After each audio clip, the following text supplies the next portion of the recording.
जी की नाम ਤੁਹਾਡਾ? जोगिंदर सिंह जी। ਤੁਹਾਡੀ ਕਿੰਨੀ ਉਮਰ है? मेरी उम्र 70 तो घट ही 1 साल 2 साल। 70 साल उम्र है ਤੁਹਾਡੀ। तो आप देख रहे हो कि 70 साल की उम्र है और यहाँ पे खिदमत में लगे हुए अपने किसानों के लिए। कितना जज्बा है, कितना जोश है। कभी ऐसा किसी आंदोलन में इतना जज्बा, इतना जोश जो है, खिदमत का जज्बा जो है वो कहीं पर नहीं देखा गया है। तो हमारे किसान भाई यहाँ पे कितने जोश और खरोश के साथ यहाँ पे खिदमत कर रहे हैं।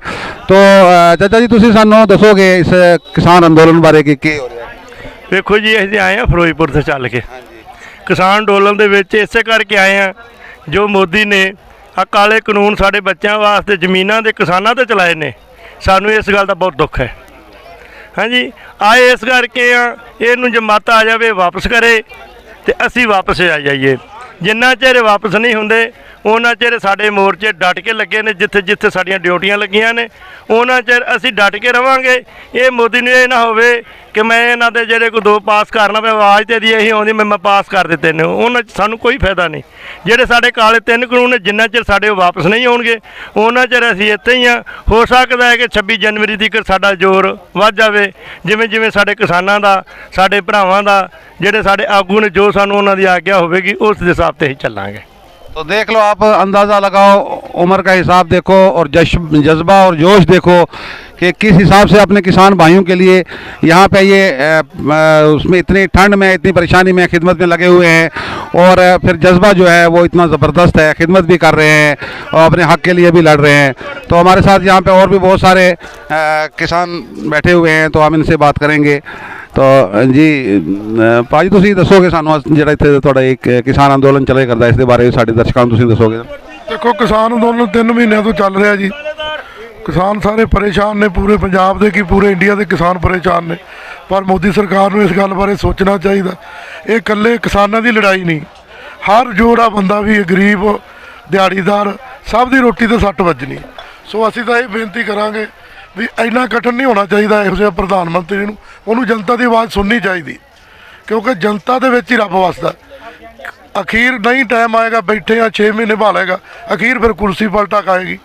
ਸੋ ਇਸ ਲਈ ਸਾਡੀ ਤਾਂ ਇਹ ਬੇਨਤੀ ਹੈ ਵੀ ਉਹ ਕਿਸਾਨਾਂ ਦੀ, ਮਜ਼ਦੂਰਾਂ ਦੀ, ਇਹਨਾਂ ਲੋਕਾਂ ਦੀ ਆਵਾਜ਼ ਸੁਣੇ। ਅਸੀਂ ਵੀ ਆਪਣੇ ਘਰਾਂ ਨੂੰ ਜਾਈਏ, ਇੱਥੇ ਬੈਠੇ ਆ ਰੋਡਾਂ ਦੇ ਉੱਤੇ। तो भाजी ਤੁਸੀਂ ਦੱਸੋਗੇ ਸਾਨੂੰ ਜਰਾ ਸਾਡੇ ਦਰਸ਼ਕਾਂ ਨੂੰ?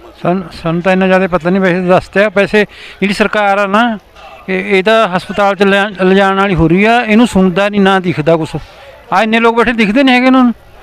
ਅੰਨੀ ਕਹਾਂਗੇ ਫਿਰ ਉਹ ਸਰਕਾਰ ਨੂੰ ਕਿ ਅੱਛਾ ਨਾਲੇ ਬੋਲੀ ਕਹਾਂਗੇ ਵੀ ਕੰਨ ਸਮਰਾਉਣ ਵਾਲੇ ਨੂੰ ਨਾ ਕੋਈ ਆਵਾਜ਼ ਸੁਣਦੀ ਨਾ ਉਹਨਾਂ ਨੂੰ ਦਿਖਦਾ।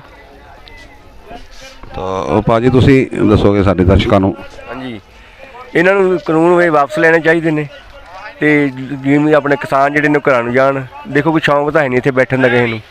ਇੰਨੀ ਠੰਡ ਦੇ ਵਿੱਚ ਆਪਣੇ ਘਰ-ਬਾਰ ਛੱਡ ਕੇ ਇੱਥੇ ਬੈਠੇ ਨੇ ਕਿਸਾਨ ਤੇ ਜਜ਼ਬਾ ਪੂਰਾ ਹੈ। 2020 ਚਲਾ ਗਿਆ, 21 ਆ ਗਿਆ ਤੇ ਭਾਵੇਂ 22 ਆ ਜੇ ਜਾਵਾਂਗੇ ਵਾਪਸ ਕਰਾ ਕੇ। ਤੁਸੀਂ ਆਪਣਾ ਹੱਕ ਜਿਹੜਾ ਹੈ ਉਹ ਲੈ ਕੇ ਫਿਰ ਤੁਸੀਂ ਇੱਥੋਂ ਉਠੋਗੇ? ਬਿਲਕੁਲ ਲੈ ਕੇ। ਕੋਈ ਮਤਲਬ ਜਜ਼ਬੇ ਦੀ ਘਾਟ ਨਹੀਂ ਹੈ। ਦੇਖੋ ਕਿਵੇਂ ਨੌਜਵਾਨਾਂ ਦਾ ਇਕੱਠ ਜਿਹੜਾ ਠਾਠਾ ਮਾਰ ਰਿਹਾ, ਕੋਈ ਕਿਸੇ ਉਹਦੇ 'ਚ ਘਾਟ ਨਹੀਂ, ਕੋਈ ਨਿਰਾਸ਼ਾ ਨਹੀਂ ਹੈਗੀ। ਚੜ੍ਹਦੀ ਕਲਾ 'ਚ ਨੇ ਸਾਰੇ। ਅੱਜ ਨਵਾਂ ਸਾਲ ਮਨਾਇਆ ਹੈ, नगर कीर्तन कढ़े बड़े जाहो जलाल नाल ते पूरा वो है। तो ये थे हमारे किसान। देखो मतलब इनका कहना ये है कि अभी हम पुरअमन तरीके से जो है वो प्रदर्शन कर रहे हैं, शांतिपूर्वक प्रदर्शन हमारा हो रहा है। और अगर लंबा टाइम खींचेगा तो ये 2022 तक भी बैठने का मूड बना चुके हैं। यहाँ पे ये पुरअमन तरीके से ही अपना हक लेके यहाँ पे ये उठेंगे। तो मैं डॉक्टर जाकिर चौधरी, कैमरामैन लियाकत हुसैन के साथ Z न्यूज़।